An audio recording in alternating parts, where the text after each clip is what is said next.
Commander Elaine Porter stared at the massive view screen in Earth Defense Force headquarters. The blinking red dots representing the unknown fleet grew larger as they approached Neptune's orbit. Her stomach tightened. After years of scanning the stars and wondering if humans were alone in the universe, they finally had their answer. Humanity was not alone, and their first visitors did not appear to be friendly. "How many ships are we tracking now?" she asked, her voice steady despite her racing heart. Lieutenant Gary Peterson checked his console. "Over 200 large vessels. Commander, the lead ship is almost twice the size of our largest carrier." The room fell silent. Earth's entire defense fleet consisted of only 37 combat-ready ships. Even with the ground-based weapon systems, they were severely outmatched. Admiral Victor Reyes entered the command center, his normally calm face now lined with worry. "Commander Porter, what's the latest?" "The fleet has stopped at Neptune's orbit, sir. They're holding position." As if on cue, all screens in the command center flickered. A strange series of symbols appeared, followed by garbled sounds from the speakers. "They're trying to communicate," Dr. Alan Walsh said as he rushed into the room. The xenolinguist had been waiting years for this moment. "Route everything to my team's lab. We need to start decoding immediately." For the next 6 hours, Dr. Walsh and his team worked without breaks. The command center remained on high alert, watching the alien fleet that continued to hold its position near Neptune. When Dr. Walsh finally returned, his face was ashen. "We've translated their message. It's not good." The message played on the main screen as text appeared beneath the alien symbols. "To the governing bodies of the third planet. We are the Arcturus Empire, rulers of 217 worlds across this galactic sector. Our scans indicate your civilization has achieved rudimentary space travel, but remains primitive by imperial standards. The High Council has determined your solar system lies within our expansion zone. You will be pacified and incorporated into the Empire. Resistance is unnecessary and wasteful. You have 30 of your days to dismantle your military capabilities and prepare for imperial administration. Failure to comply will result in forced pacification. This is the way of the Empire. This is your future." Admiral Reyes slammed his fist on the console. "They're not even pretending to be diplomatic. This isn't first contact. It's an invasion notice." Commander Porter studied the message again. "They're confident. Too confident. They didn't even bother hiding their intentions." Within an hour, the United Military Council gathered in the emergency session room. Representatives from every major military branch on Earth sat around the large oval table. Screens showed colonial commanders from Mars and Europa joining remotely. "Can we negotiate?" asked Secretary Gregory Daniels of the Diplomatic Corps. Dr. Walsh shook his head. "The language they're using suggests they don't see us as equals. They're not inviting discussion. They're announcing what will happen." Admiral Reyes outlined what they knew about the alien fleet. "Their technology appears to be at least a century ahead of ours, possibly more. Their ships use some form of energy shielding we don't fully understand. Conventional weapons may be ineffective." "What about unconventional weapons?" asked Dr. Samantha Rowe from the Weapons Development Division. "We have some experimental technologies, but nothing battle-tested against this level of advancement," Admiral Reyes replied. Commander Porter had been quiet, listening to the discussion. When she finally spoke, all eyes turned to her. "I think we should send them a message." "What kind of message could possibly matter to an empire of that size?" someone asked. "A warning," Porter said simply. "One warning, clear and direct." Secretary Daniels frowned. "You want to threaten an alien armada that could wipe us out?" "I want them to know that if they attack, we will fight with everything we have. That conquering Earth will cost them more than they're prepared to pay." Porter's voice remained calm but carried throughout the room. After heated debate lasting nearly 2 hours, Admiral Reyes finally called for a vote. To everyone's surprise, the majority supported Commander Porter's approach. Earth's response was transmitted in all formats their technology allowed. "Turn back now. This is your only warning." In the communications room, Private Jack Newman monitored the transmission. He was one of the youngest members of the Earth Defense Force, assigned to what was usually routine duty. Today was anything but routine. As He studied the Arcturus message for the 100th time. Something caught his eye. A pattern in the transmission that seemed odd.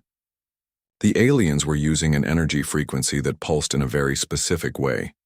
"Sir," he called to his supervisor, "I think there's something in their communication method, a vulnerability in how their systems process data." His supervisor dismissed the observation. "Focus on your job, Newman. The scientists will handle the technical analysis." But Newman couldn't let it go. After his shift ended, he took his findings directly to Dr. Walsh's lab. Dr. Walsh was skeptical at first but agreed to examine Newman's data. Within an hour, his skepticism turned to excitement. "This could be significant," Dr. Walsh said, studying the patterns. Their entire communication network might be vulnerable to targeted electromagnetic pulses at this frequency. Together, they brought their findings to Commander Porter, who immediately recognized the potential importance. "If their communications use this frequency, perhaps their weapons and shields do too," she said. "We need to test this immediately." While Earth's military leaders prepared for what seemed like an impossible battle, the Arcturus fleet began moving again, this time toward Jupiter's orbit. They were coming closer. Admiral Reyes ordered all available ships to defensive positions. Ground-based missile systems were brought to full readiness. Civilian evacuations to underground shelters began worldwide. On the 8th day after Earth's warning message, a single Arcturus ship broke from the main fleet and approached Mars Colony. Colony Commander Lily Bronson sent repeated warnings for the ship to stop its approach. When it continued on course, she faced an impossible decision: fire the first shot of an interstellar war, or risk the safety of 20,000 colonists. The United Military Council had granted colony commanders full defensive autonomy just 2 days earlier. Commander Bronson gave the order. Mars Defense Station fired a precision shot, not to destroy but to disable the alien vessel. To everyone's surprise, the shot penetrated the ship's shielding exactly where Private Newman's frequency analysis had predicted a weakness. The alien scout ship drifted in Mars orbit, its propulsion systems offline. A boarding team captured 3 Arcturus officers, the first aliens to be taken into human custody. When Commander Porter received the news in Earth Defense Headquarters, she turned to Admiral Reyes. "We have 22 days until their deadline. Let's make them count." For the first time since the alien fleet appeared, a glimmer of hope shone through the fear. Earth would not surrender without a fight, and now they had something the mighty Arcturus Empire didn't expect, a potential weakness to exploit. The war for Earth survival had begun. Dr. Samantha Rowe hadn't slept in 36 hours. The captured Arcturus ship provided valuable information, but time was running out. She rubbed her tired eyes and took another sip of cold coffee. "The frequency disruption works on their communication systems," she explained to the group of engineers and military officers gathered in her lab. "But we need to amplify it if we want to affect their weapons and shields." Chief Engineer Olivia Martinez nodded as she studied the alien technology. She was known for solving problems others thought impossible. "Their shield modulation follows a predictable pattern. If we can get our weapons to pulse at the exact opposite frequency, we might create a cancellation effect." "Can you make it work?" Admiral Reyes asked. His uniform looked wrinkled, showing he hadn't rested either. "Give me 48 hours, Martinez replied, already sketching designs on her tablet. While the weapons team worked, Secretary Gregory Daniels attempted further communication with the Arcturus fleet. His diplomatic team sent message after message offering to discuss peaceful coexistence. The aliens responded only once. "Your deadline remains unchanged. Prepare for integration." Captain Zachary Owens received orders to test the new defense systems on the EDS Valiant, Earth's most advanced warship. Though it was still in its final testing phase, the ship was now humanity's best hope. "The shield modulation technology is experimental," warned Chief Engineer Martinez as she supervised the installation. "It might overload your power systems." "Captain," Owens squared his shoulders. "If it works, we'll have a fighting chance. If it doesn't—" He didn't need to finish the sentence. Everyone knew what failure meant. On Mars, Lieutenant Heather Bell led the interrogation of the captured Arcturus. Officers. Unlike the monstrous aliens from old movies, these beings looked surprisingly similar to humans, taller with grayish skin and large eyes, but humanoid in form. "How many worlds have successfully resisted the Empire?" she asked through the translation. Device Dr. Walsh's team had created, the lead alien, who identified himself as Sub-Commander Krex, made a sound that the humans later realized was laughter. None resist the Empire successfully. Some try. All fail. "You've never been defeated? Not once in your expansion?" Bell pressed. "The Empire has expanded for 700 years without meaningful resistance. Lesser species lack either the technology or will to fight. Most surrender when they see our fleet." This information traveled quickly to Earth's command center. Dr. Kevin Wright, specialist in alien psychology, found it significant. "They've never faced real opposition," he told Commander Porter. "Psychologically, they're unprepared for a difficult battle. They expect us to surrender or collapse quickly. Then we need to show them something they've never seen before," Porter replied. Across Earth and its colonies, preparations accelerated. Civilians moved to underground shelters or lunar bases. Military units trained day and night. Every available factory converted to producing weapons and supplies. 16 days before the Arcturus deadline, the alien fleet moved again, advancing to Earth's moon. They established position on the far side, out of range of Earth's ground-based weapons. Captain Owens and the crew of the EDS Valiant watched from behind Mars as the massive alien ships positioned themselves. "They're scanning our defenses," his sensor officer reported. "They can see our orbital platforms and major military installations." "Good," Owens replied. "Let them see what we want them to see." The Valiant remained hidden, its experimental shields making it nearly invisible to the alien sensors. On Earth, Commander Porter met with Admiral Reyes and President Rivera in the underground command bunker beneath the Rocky Mountains. "The Arcturus Empire clearly believes this will be an easy conquest," Porter explained. "Dr. Wright's psychological profile suggests they have no experience with serious resistance. That gives us an advantage they don't expect." President Rivera looked troubled. "But they still have overwhelming force. Can we really win?" "Not conventionally," Admiral Reyes admitted. "But we don't need to destroy their entire fleet. We just need to make the cost of taking Earth too high." "The first blow must be significant," Porter added, "something to shake their confidence." The meeting was interrupted by an urgent message. The Arcturus fleet had launched what they called a demonstration strike. A single energy beam fired from their largest ship toward an uninhabited area of the Pacific Ocean. The beam struck with tremendous force, vaporizing millions of gallons of water and creating a shockwave that spread outward.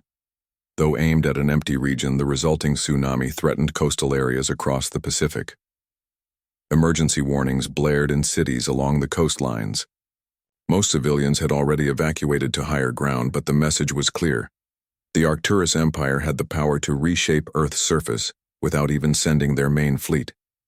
In the chaos following the demonstration, Captain Owens received new orders. The EDS Valiant would attempt a daring approach to the Arcturus command ship using Martinez's shield technology.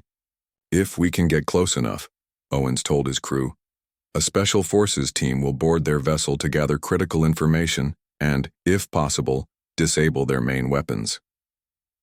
Commander Porter would lead the boarding team herself, against Admiral Reyes' objections. "We need someone who understands exactly what we're looking for," she argued. "I've studied their technology more than anyone except Dr. Walsh and Engineer Martinez." The Valiant approached under complete communication silence. The experimental shields worked better than expected, bending sensor signals around the ship's hull. To the Arcturians, the human vessel was just another piece of space debris. As they closed in on the massive alien flagship, the boarding team prepared in the shuttle bay. Porter checked her equipment one last time. The phase shift technology they would use to bypass the alien ship's outer hull was another untested prototype. But there was no time for caution anymore. "Remember," she told her team of 12 Special Forces soldiers, "we need their tactical systems data and access to their communication network. Avoid engagement if possible." Private Jack Newman, recently promoted for his discovery of the Arcturus frequency vulnerability, had insisted on joining the mission. His knowledge of their communication systems proved essential to the plan. "Ready to make history?" Porter asked him as they prepared to launch. Newman's face was pale but determined. "Ready to save Earth, Commander." The boarding shuttle detached from the Valiant and drifted toward the Arcturus command ship. As they approached the massive vessel, Newman activated the phase shift device. The shuttle's hull shimmered and partially phased through the alien ship's outer barrier. The team had penetrated the seemingly impregnable Arcturus flagship. Now came the dangerous part. "We're in," Porter whispered into her comm unit. Beginning, Phase 2. As they moved deeper into the alien vessel, Earth's military prepared for what would come next. One way or another, the real battle for humanity's survival was about to begin. The inside of the Arcturus command ship was unlike anything Commander Porter had ever seen. Smooth, curved walls glowed with a soft blue light. The air felt thicker than Earth's, with a slight metallic taste. "Stay close," Porter whispered to her team as they moved through the alien corridor. "Newman, which way to their command center?" Private Newman checked the small device Engineer Martinez had built. It detected energy patterns similar to those found in the captured scout ship. "Strongest signals are coming from 2 levels up. Commander." They found what looked like a transport tube and used it to move upward. The team emerged in a wider hallway with multiple branching paths. So far, they hadn't encountered any Arcturians. "Too easy," muttered Sergeant Ben Collins, the team's security expert. "Why no guards?" As if answering his question, a piercing alarm began to sound. Red lights flashed along the corridors. "They've detected us," Porter said. "Move fast. We need that data." They rushed toward the signal source, no longer trying to stay hidden. 2 Arcturian crew members appeared at an intersection. Sergeant Collins fired his stun weapon, dropping both aliens before they could react. The team reached a sealed doorway. Newman quickly attached his device to the alien control panel. "Their technology uses the same base systems as their communications.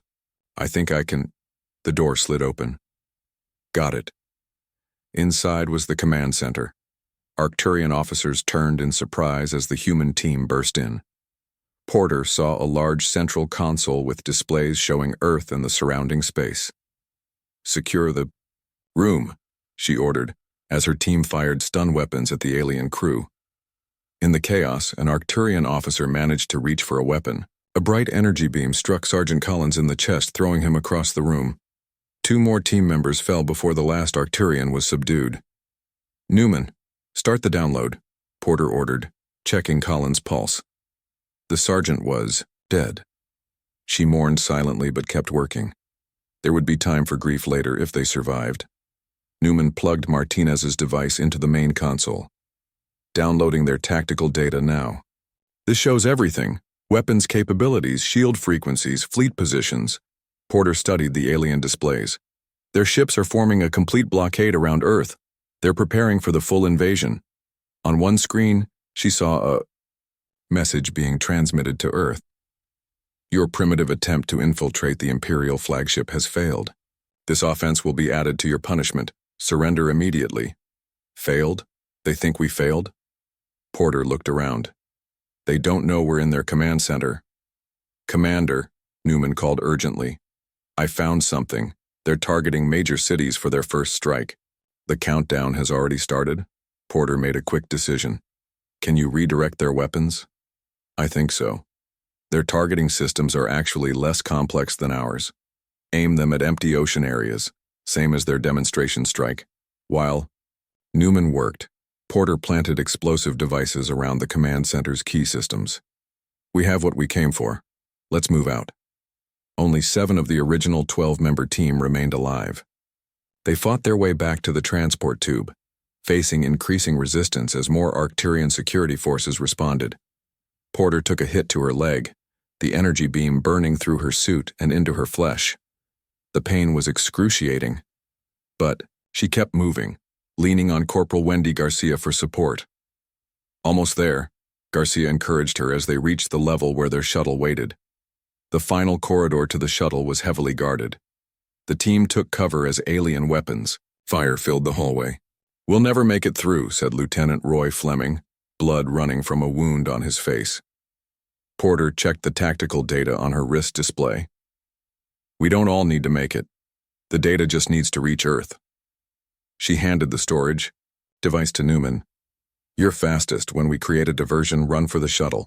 "Commander, I can't leave you." "That's an order." Porter looked at the others. "On my signal, suppressing fire.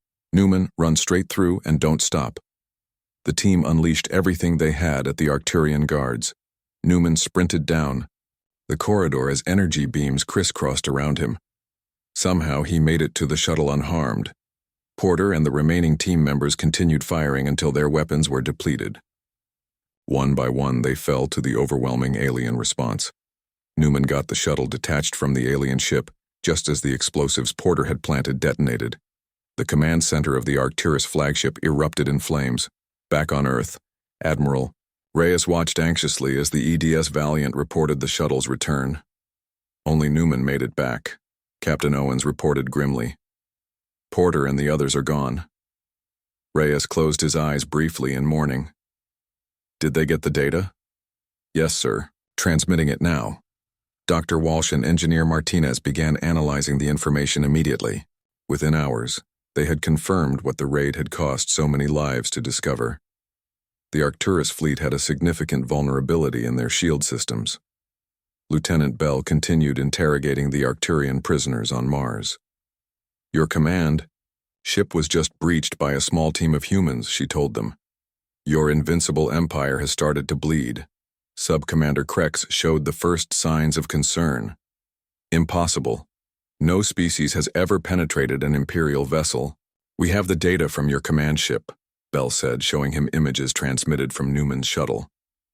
"And we know how to exploit your weaknesses." For the first time, uncertainty showed in the aliens' large eyes. In the lunar base laboratory, Dr. Natalie Chambers worked with Major Frank Winters on the final weapon system, a network of stealth satellites carrying specialized EMP devices. "If Newman's data is correct," Chambers said, "these will disrupt their shield harmonics long enough for our kinetic weapons to get through." Major Winters nodded. "How soon can they be deployed?" 24 hours.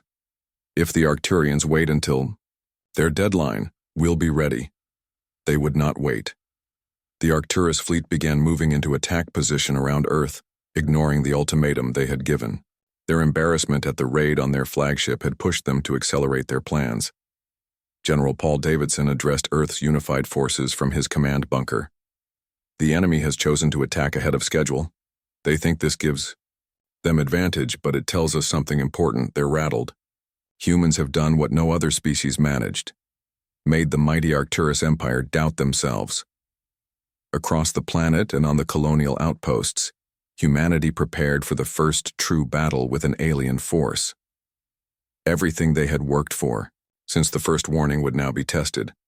As the Arcturus fleet moved into final position, Admiral Reyes spoke quietly to Captain Owens aboard the Valiant.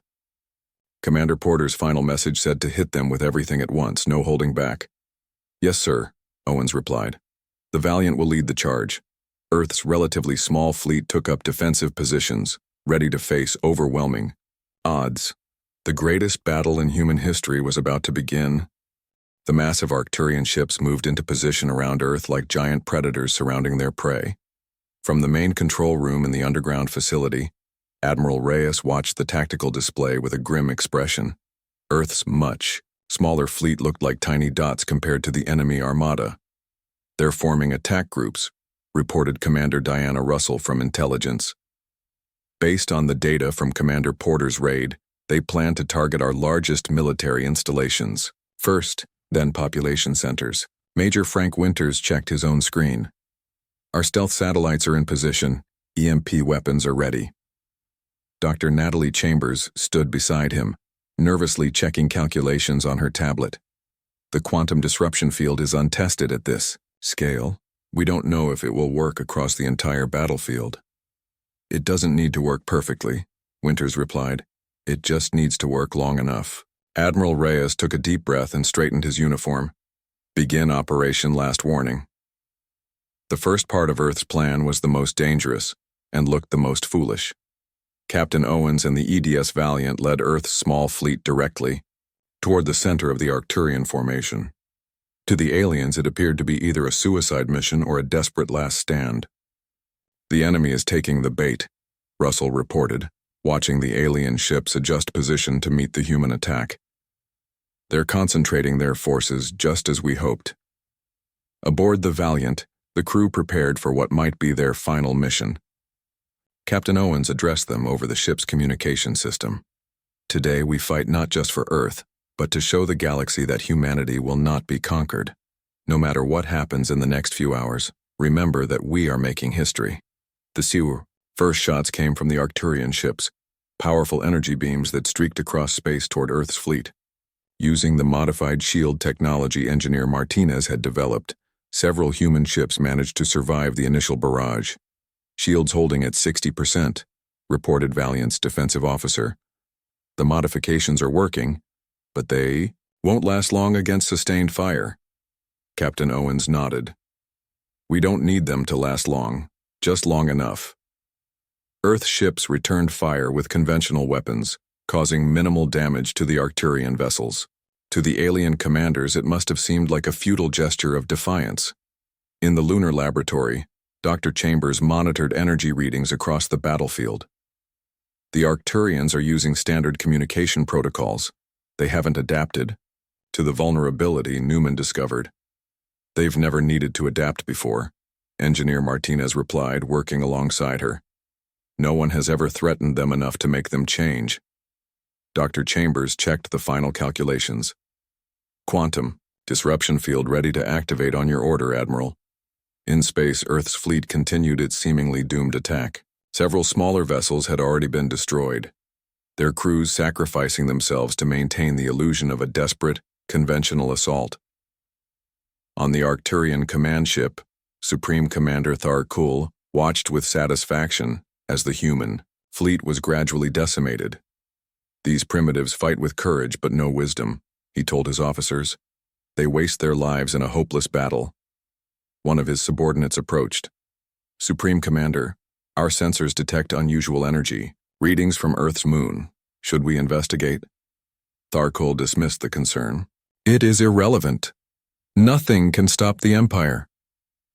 That arrogance was exactly what Earth was counting on. "Now," ordered Admiral Reyes. Dr. Chambers activated the quantum disruption field. A wave of energy, invisible to the naked eye, spread out from the lunar facility across the battlefield. For 3 critical seconds, faster-than-light communications throughout the Arcturian fleet went completely silent. In those 3 seconds, Major Winters triggered the network of stealth satellites. Each released a precisely calibrated electromagnetic pulse targeted at the nearest Arcturian vessel. The effect was immediate and devastating. Shield failures cascaded across the alien fleet as the pulses exploited the frequency vulnerability Newman had discovered. Ship after ship suddenly found itself exposed, their seemingly impenetrable defenses temporarily disabled. "Fire all kinetic weapons," Reyes commanded. Earth's ground-based mass drivers, hidden in mountains and under oceans, launched thousands of tungsten rods at incredible speeds. Without their shields, the Arcturian ships had no defense against these simple but effective weapons. Captain Owens watched in amazement as explosions bloomed across the enemy fleet. "All vessels, target the ships showing shield failure. Concentrate. Fire." The remaining Earth ships unleashed everything they had. What had seemed like a suicidal charge transformed into an effective attack force as they targeted specific vulnerabilities in the now exposed Arcturian vessels. In the chaos, the alien fleet's perfect formation disintegrated. Some ships attempted to retreat while others pressed the attack, but without their unified communications, coordination was impossible. On the main Arcturian command ship, Supreme Commander Tharkul stared in disbelief at the reports flooding in. "How is this possible? Their primitive weapons should not penetrate our shields." "Multiple ships reporting critical damage," an officer reported, fear evident in his voice. "We've lost 30% of our attack force already." "Impossible." Tharkul slammed his fist on the console. "No species has ever inflicted such losses on an Imperial fleet." In Earth's command center, the mood shifted from desperate determination to cautious hope as the battle continued. The element of surprise had given them an enormous advantage, but it wouldn't last forever. "The quantum disruption field is weakening," Dr. Chambers reported. "They'll regain full communications in minutes. By then, it will be too late," Admiral Reyes replied. "They've already lost more ships than in any previous campaign in their history. The psychological impact alone will be significant." Through hacked communication channels, Earth broadcast images of the battle to every screen on the planet.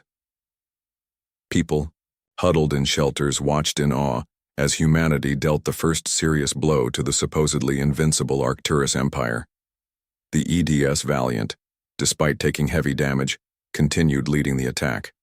Captain Owens directed his ship toward the largest, Arcturian vessel still operational. Their flagship is vulnerable. One more concentrated strike might take it out. As Earth's remaining ships regrouped for another attack, the Arcturian fleet began a maneuver that no one had expected. They were pulling back, retreating to a safer distance to assess the damage and regroup. "They're actually retreating," Russell said in amazement. "The mighty Empire is running from a fight." "Not running," Admiral Reyes corrected. "Regrouping. This battle isn't over, but we've done what seemed impossible. We've survived the first encounter and inflicted serious losses." The data streams from the battlefield showed an astonishing result. Nearly half the Arcturian fleet had been disabled or destroyed, while Earth had lost about 70% of its space-based forces, but kept most of its ground defenses intact. For the first time since the alien fleet appeared in their solar system, the people of Earth dared to believe they might actually survive. Supreme Commander Tharkul, his pride wounded and his confidence shaken, prepared a new strategy. One that would bring the full might of what remained of his fleet against this unexpectedly dangerous planet. The real test was still to come. In the military hospital beneath Denver, Commander Elaine Porter opened her eyes. The last thing she remembered was being hit during the raid on the Arcturian flagship. She tried to sit up but felt a sharp pain in her leg. "Easy, Commander," said a nurse beside her bed. "You've been unconscious for 3 days." Porter's mind cleared quickly. The mission? Did Newman make it back with the data? Admiral Reyes stepped into her view. "He made it, and the data helped us deliver a blow the Arcturians never expected."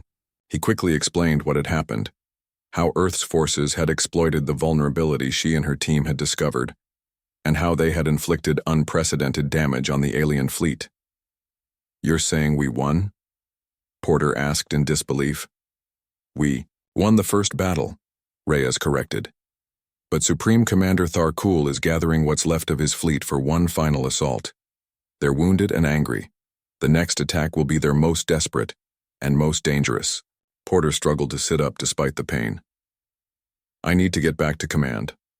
That's why I'm here," Reyes said. "We need your insight on Arcturian psychology. They've requested direct communication." Within an hour, Porter was wheeled into the command center. President Allison Rivera and the military leadership were gathered around the main communication screen. The face of Supreme Commander Tharkul filled the display, tall with grayish skin and large eyes that showed both anger and confusion. "People of Earth," the alien commander began, his words translated by Dr. Walsh's system.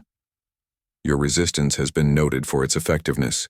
The Empire acknowledges your military capability exceeds initial assessment. We offer terms for your surrender that will minimize further damage to your world." President Rivera stepped forward. "We are not discussing our surrender, Commander Tharkul. We are discussing your withdrawal from our solar system." The aliens' expression showed clear shock. In 700 years of expansion, no species had ever dictated terms to the Empire. "Your victory was temporary," Tharkul responded after a moment. "We have analyzed and corrected the shield vulnerability you exploited. Our remaining force is still sufficient to reduce your civilization to ashes." Porter, who had been studying the alien's body language and tone, whispered to President Rivera, "He's bluffing. They're desperate and afraid." Rivera nodded slightly. Supreme Commander, Earth issued one warning when you entered our system. That warning stands. Leave now, or face the consequences of your choice. Tharkul ended the transmission without responding. They'll attack within hours, Admiral Reyes predicted. They can't afford to show weakness by retreating. What's our status? Porter asked. Not good, Reyes admitted. The EMP satellites were a one-time weapon. The quantum disruption field generator was damaged in the battle. We have some ships left, but not many. Porter turned to newly promoted Lieutenant Newman, who had refused to leave her side since learning of her survival. What about the gravitational distortion system Dr. Chambers was developing? It's untested, Newman replied. It was supposed to be an FTL enhancement, not a weapon. Can it be weaponized? Dr. Chambers, who had been quietly listening, spoke up. Theoretically, yes. If we can create localized gravitational distortions around their ships, it would trap them in place. But the power requirements are enormous. We have about 6 hours before they attack, Reyes said. Make it work. The next 6 hours were a blur of activity. Every remaining resource on Earth was directed toward two goals: preparing the gravitational weapon and positioning their remaining military assets for maximum effect. Captain Owens and the damaged EDS Valiant took up position behind Earth's moon, hidden from Arcturian sensors. One last surprise, he told his weary crew. The Arcturian fleet, now reorganized into a tight battle formation, began its approach exactly as Admiral Reyes had predicted. Their remaining ships, still numbering over 100, moved in perfect synchronization toward Earth. This time there would be no warning shots or demonstrations. Their intent was clear: total conquest or total destruction. In the command center, Dr. Chambers monitored the power levels of the gravitational weapon. We'll only get one shot at this. The system will burn out after activation. Target their lead ships, Admiral Reyes ordered. If we can trap their command vessels, the rest might hesitate. As the alien fleet entered weapons range, they began firing immediately. Energy beams struck Earth's defensive shields, causing power fluctuations across the planet. Ground-based weapons returned fire, but as predicted, the Arcturians had adapted their shields to resist the previous attacks. They're breaking through our defenses, reported Commander Russell from her station. We can't hold them much longer. Wait until their formation is fully committed, Porter advised, watching the tactical display.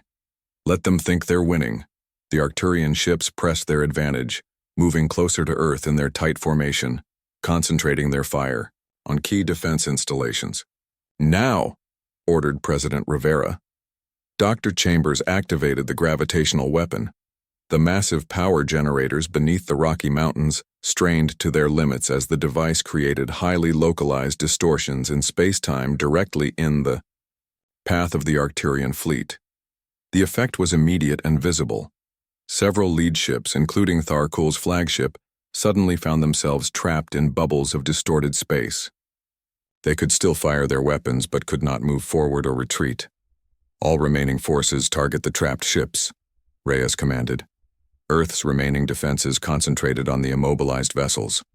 Without the ability to maneuver, they became easy targets despite their shields. From behind the moon, Captain Owens brought the Valiant into the battle at full speed. Target the flagship's engine section, he ordered. Fire everything we have left. The Valiant's weapons struck the Arcturian flagship's vulnerable engine section. A series of explosions rippled across the massive vessel as its power core destabilized. In the command center, Porter opened a direct channel to Supreme Commander Tharkul. His bridge was in chaos, with damage reports flooding in and officers running in panic.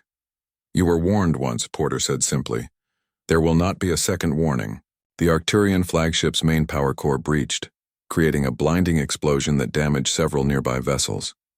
Without their supreme commander and with their most powerful ships destroyed, the remaining Arcturian vessels broke formation. They're retreating, Russell announced, disbelief in her voice. The entire fleet is pulling back past the moon's orbit.